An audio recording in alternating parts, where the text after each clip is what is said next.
Have you ever wondered how Canon's new power adapters work with the RF 24-105 f2.8 and the 70-200mm f2.8?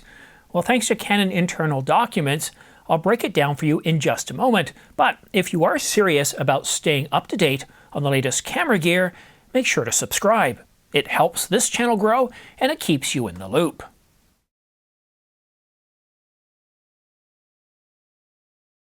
In Canon's patent application, JP 2025-06-4415, filed on October 6, 2023 and published April 17, 2025, Canon claims to provide an optical device which does not cause a sense of incongruity in operation. In short, what Canon's looking to do with their new power zoom adapters is that when you're zooming, whether it's manually or with a power zoom adapter, they're going to feel natural and consistent, and not loosey-goosey.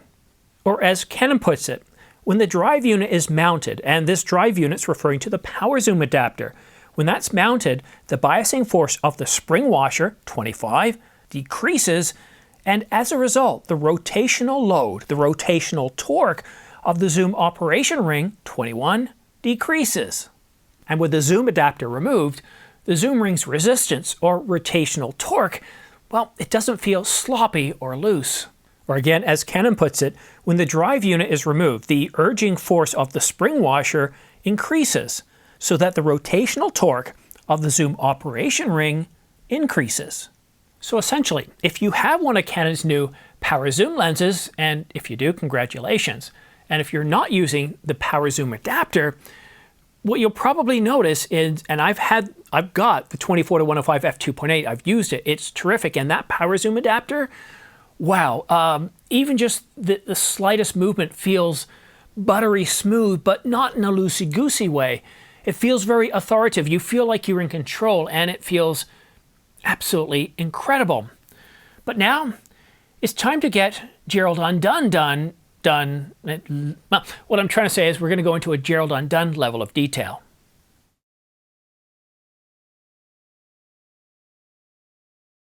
And the reason why the zoom ring feels so good in the hand is because Canon came up with a torque adjustment mechanism that automatically detects whether the zoom adapter is there or not, and then will apply the right amount of force. And as I said in the previous section, it feels incredible. You have to try out this lens to truly understand how good the zoom ring feels. I mean, to be able to slightly pull, just pull zoom ever so slightly, it's not jerky at all. And when you see the footage, it's not jerky, it's super smooth. It's just absolutely incredible, and that's doing it manually. The special rotary ring, reference numeral 22, connects to the zoom ring, and the rotating member, 29, with a protrusion, 29C, physically rotates the rotary ring when the motor drive is attached. The cylindrical projection, 29C, presses the circumferential end surface, 22D, of the rotating ring, 22. And that movement shifts the spring washer, 25, and the friction member, 26, changing how much resistance is felt when turning the zoom ring. The positions of the spring washer, 25, and the friction member, 26, are changed, and the rotational load can be changed. So essentially what Canon's done with their power zoom adapters is they've added washers. That's right, washers. But they've also enhanced the rotary ring. And this might seem like an oversimplification, which it is. The level of engineering going into doing this is rather complex, as is the math. But essentially what we get at the end of the day is a zoom ring that is really smooth and soft to the touch. I mean, the ring itself isn't soft, but you just barely have to touch it. And again, the way they've done this without it feeling loosey-goosey or without it screwing up, it allows you just to ever so slightly adjust the ring, and it feels like you're in control, like you're a pro at pulling focus.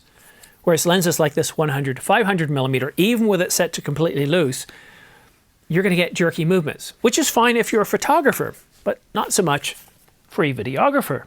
So that begs the next question. These power zoom lenses, the power zoom adapter, who are they designed for? Was Canon primarily thinking of videographers with this patent application? That's a good question.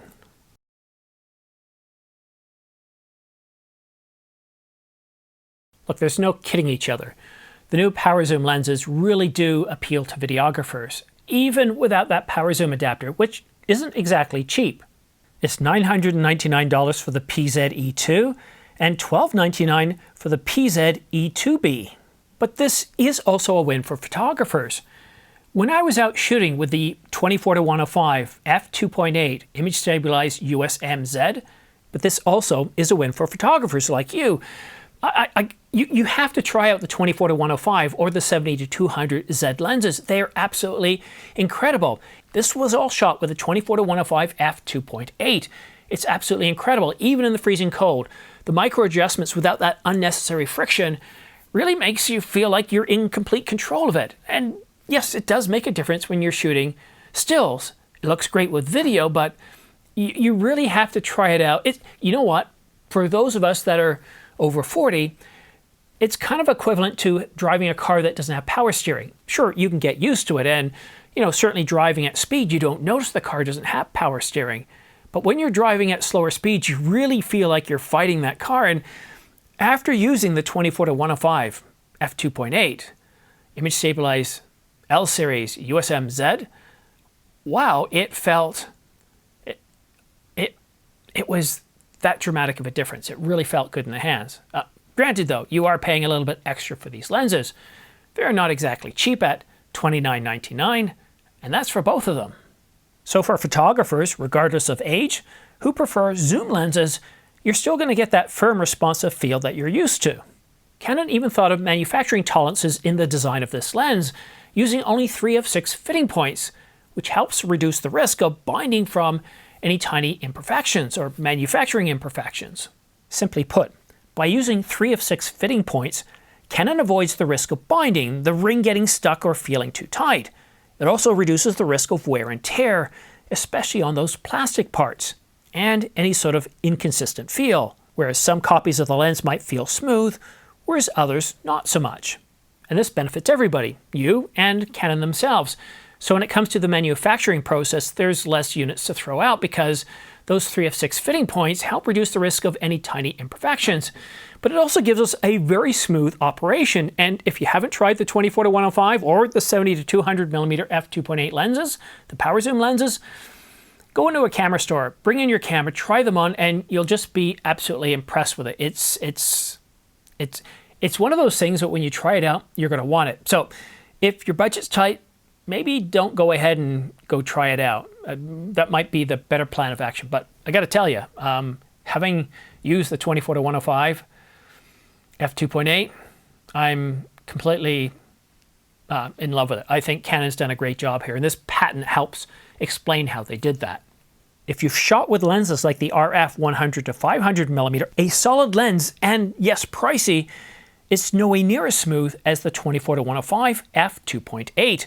But if you are considering the 100-500mm today, it's $200 off, along with the 70-200mm and the 24-70.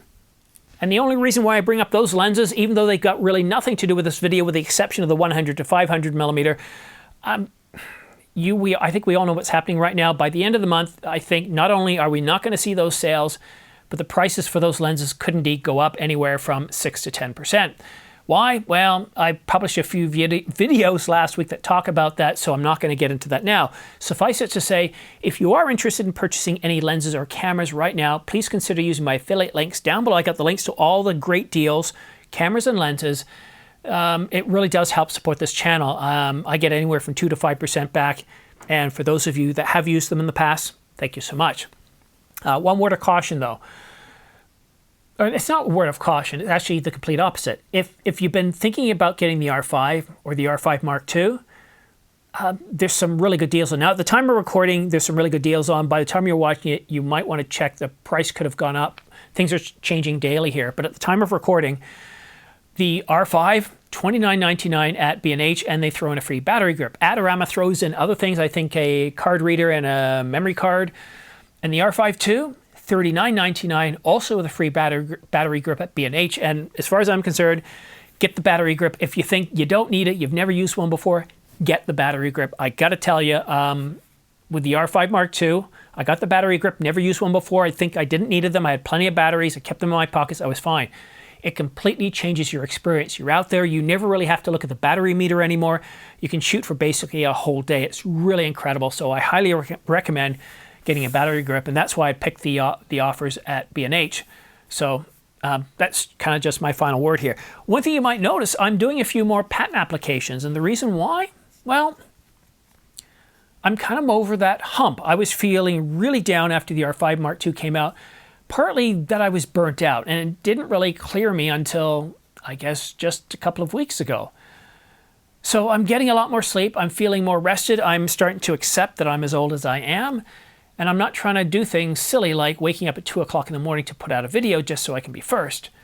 Now, I'm taking a little bit more time to put into these videos, and I'm doing them after hours when I've got more time in the evening. And so I'm a bit more relaxed, not getting up early in the morning, and I'm feeling better. And a big thanks to you for watching, for staying tuned.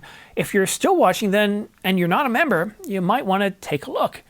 Click the Join Me button. You won't have to pay anything. It'll show you the different levels. I've added a new Insider level, which allows you to see behind the scenes. I tell you about what's going on. We also do private live streams where you can actually join me. We don't record it. It's just for our own enjoyment. And if you really like that, then you can show up on one of my actual live streams. I also take viewer requests, so if you've got a question and you want to know information, you can pop it in and I'll do actually a behind the scenes piece, or I might actually do a full video. You also want to take a look at the Shutterbug version. This is just for those of you that like to just show your love for the channel. You get 5 different camera emojis for the different brands, the 5 top brands, as well as loyalty badges. Again, you don't have to subscribe. It's only for those of you that really want to know really what goes on behind the scenes and find out a little bit more about what happens. Again, behind the scenes, that's a little bit redundant, isn't it? It's late. I'm tired. I think I'm just going to go edit this tomorrow. But thank you so much for tuning in. Have yourself a great day, a great week, whatever's left of it. And we'll see you again soon. Probably very soon.